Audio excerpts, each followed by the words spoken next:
Hey everyone, thank you so much for being here today.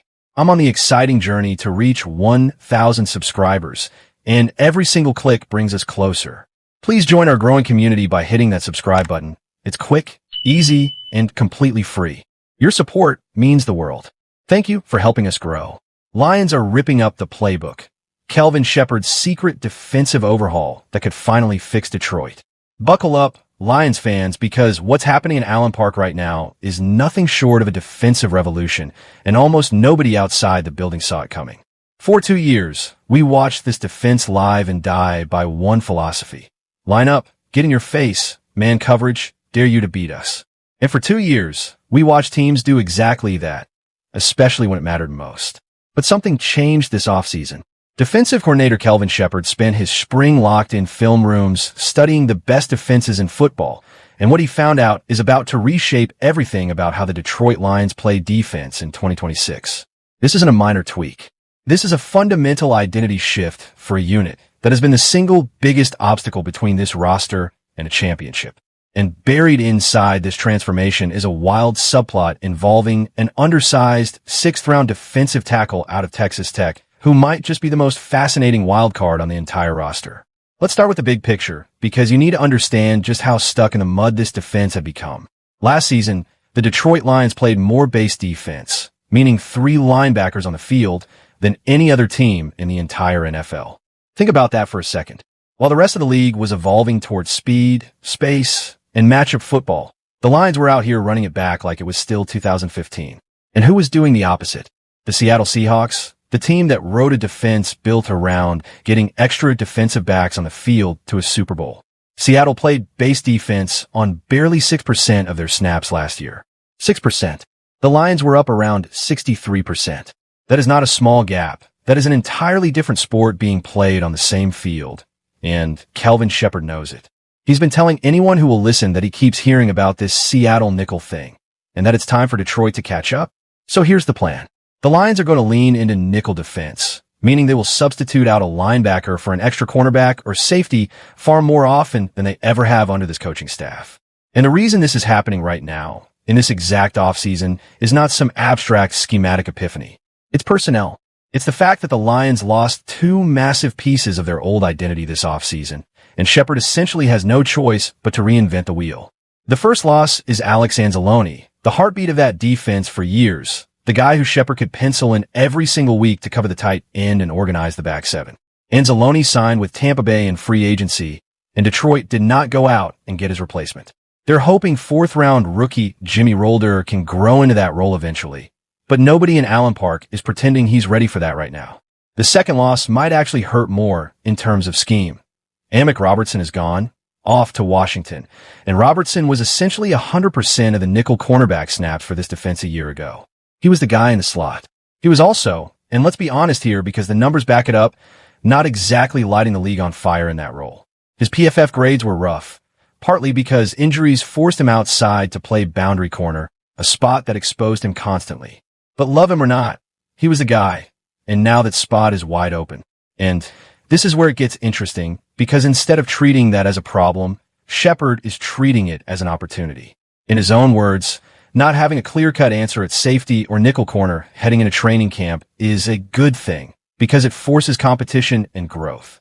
That's a bold thing to say out loud in June when your fan base is already nervous about the secondary. But you have to respect the transparency.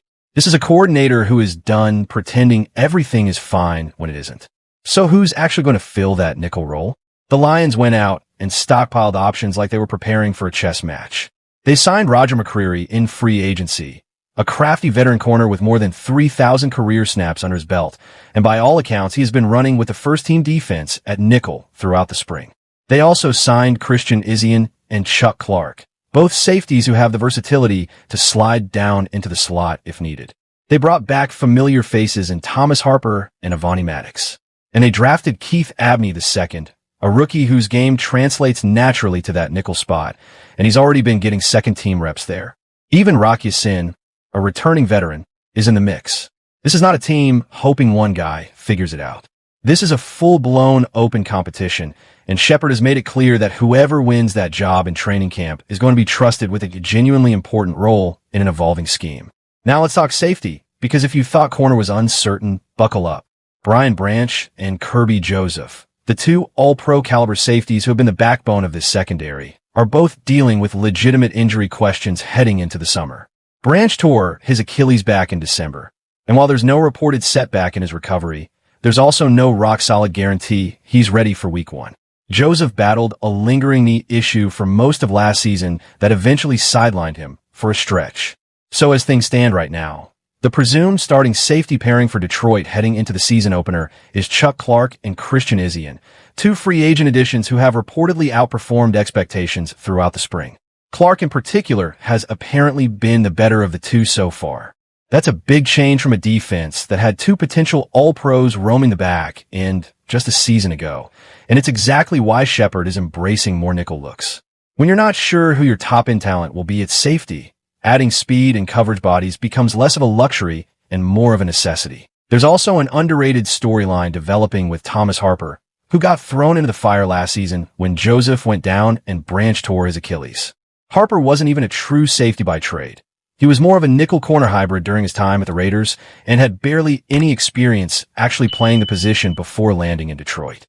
And yet he ended up appearing in 12 games, starting 9 of them, picking off a pass, breaking up 5 more, and racking up 37 tackles in what was essentially trial by fire. Sheppard has been open about the fact that Harper is still growing into the nuances of the safety position, the instincts, the second nature reads that only come with reps, but the coaching staff clearly believes in his trajectory. He's a name to watch heading into camp as a guy who could push his way into a real role if Branch or Joseph aren't full go by September. All right, now let's move up front because this might be the most important story of the entire defense. And it starts with a total makeover of the defensive line room. The Lions were intentional about it. They wanted more length, more athleticism, a different physical profile up front than what they had a year ago. Out the door went DJ Reader, Roy Lopez, and Al-Quadda Muhammad. In came DJ Wonnum, Jay Tufele, and rookie Derek Moore, all brought in to build around Aiden Hutchinson, who is coming off a Pro Bowl-level season and remains the unquestioned centerpiece of this entire unit. And can we just take a second to talk about the size of these edge rushers? Hutchinson is 6'7". Wonnum is 6'5". Peyton Turner, another name in that rotation, is 6'6". Anthony Lucas, a name that's turned heads in camp, is 6'5". This is a genuinely enormous group of pass rushers, long levers, big wingspans, exactly the kind of profile teams covet on the edge. Derek Moore is the outlier at 6'3", but he's got impressive arm length for his size.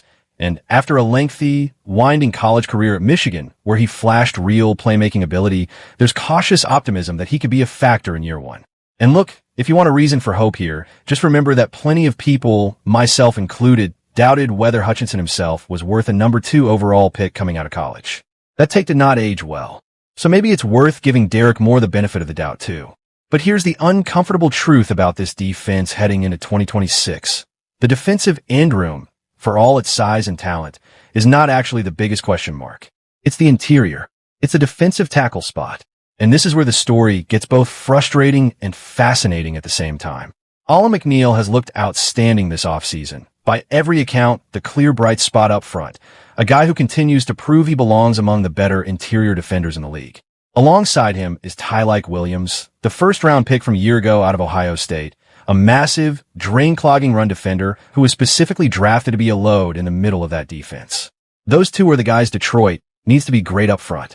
But after those two names, things get murky fast, and that murkiness is exactly what has plagued this franchise's roster building for years.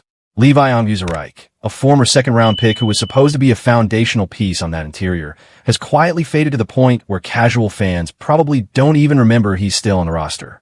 That's not meant as a cheap shot. It's meant as a real illustration of how brutal team building in the NFL actually is. You spend a valuable draft pick on a guy hoping he becomes a cornerstone, and instead he becomes an afterthought, while a late-round swing at the same position turns into a foundational piece. That's the McNeil and Onwuzurike story in a nutshell, and it's a reminder of just how thin the margins are between building a great roster and wasting draft capital. Which brings us to the fascinating wild card I mentioned earlier, Skylar Gilhoward. If you don't know that name yet, you will soon, because this sixth-round rookie out of Texas Tech, selected all the way down at pick 205, might be one of the more intriguing developmental stories on this entire roster. He was a 3 technique in college, undersized for the position at roughly 6 foot, 280 pounds, but he plays with a relentless, feisty edge that scouts specifically flagged as his calling card. His athletic testing numbers were not eye-popping, and if you go purely off measurables, he doesn't jump off the page. But here's the thing about football, and this is worth remembering anytime you get caught up in combined numbers. Production and instinct don't always show up on a stopwatch. People forget that Aaron Donald, arguably the greatest interior defensive lineman of this generation, was also considered undersized coming out of college. Obviously, nobody is projecting Gil Howard to become the next Aaron Donald. That's an absurdly high bar for anyone, let alone a 6th-round pick. But the comparison isn't about talent level. It's about proving that size and testing numbers don't automatically disqualify a player for being disruptive in the NFL. Gil Howard is going to begin his career as a rotational piece, someone who has to earn every single snap. But this is exactly the kind of player who either fades into camp body territory or turns into the kind of steal that changes a defensive line's entire outlook. Detroit is going to need contributions from names like Gil Howard, Chris Smith out of Notre Dame, and even Hassan, even in that DT rotation, if this defensive line is going to live up to what its edge talent deserves.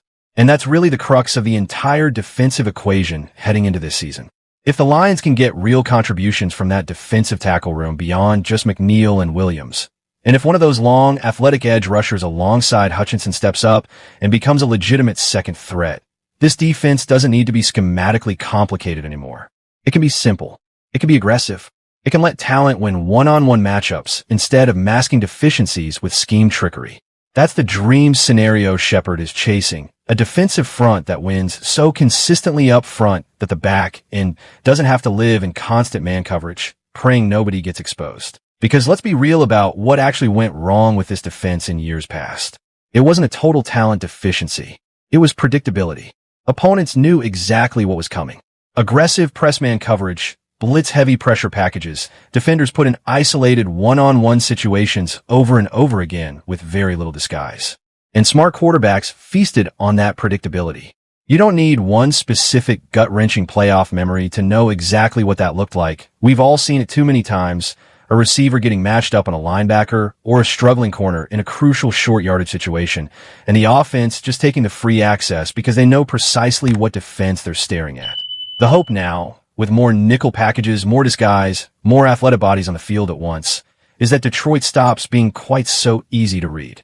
Make it look like the same coverage every single time, and then actually give yourself the flexibility to play something completely different underneath. Stop tipping your hand before the ball is even snapped. Add in the ongoing uncertainty at cornerback, with both Terrion Arnold and Ennis Rakestraw working their way back from their own respective setbacks heading into camp. And you can see why this offseason feels less like a minor roster refresh and more like a genuine reconstruction project for this entire defensive unit. There's a ton riding on training camp battles that, on paper, look wide open at nearly every level of this defense, from the nickel spot to the safety pairing to the back half of that defensive tackle rotation. But that uncertainty isn't necessarily a bad thing. Competition breeds development. And if there's one thing this coaching staff seems committed to, it's not handing out jobs based on reputation or draft status. Everybody has to earn it, from the 6th-round Texas Tech steal to the former first-rounder trying to hold onto relevance. Detroit's front office and coaching staff have made their bet. They believe that adaptability, more speed on the field, and a willingness to admit last year's approach wasn't working is exactly what this roster needs to take the next step. Whether it actually pays off will be determined over the course of training camp and, honestly, probably not fully evaluated until we're a month or so into the regular season. Once real snap counts and formations start telling the true story instead of off-season press conferences. But there is real optimism building in Allen Park, and for a fan base that has watched this defense get exposed in the biggest moments over the past couple seasons, that optimism feels earned, at least on paper. So here's the big question for you. Do you trust Kelvin Sheppard to actually pull off this transformation, or is this just more off-season talk that falls apart the second the lights come on in September? Do you believe in Skylar Gilhauer becoming this year's late-round steal, or is he destined to be a camp afterthought, like so many defensive tackles before him? And who do you want winning that nickel cornerback job? McCreary, Isian, or the rookie Abney? Drop your predictions in the comments below. I read every single one of them, and I love seeing you all break down this roster as much as I do. If you enjoyed this breakdown, smash that like button, subscribe if you haven't already, and turn on notifications so you never miss the next deep dive into everything happening with your Detroit Lions. Training camp is right around the corner, and this defensive overhaul is only getting started. See you in the next one.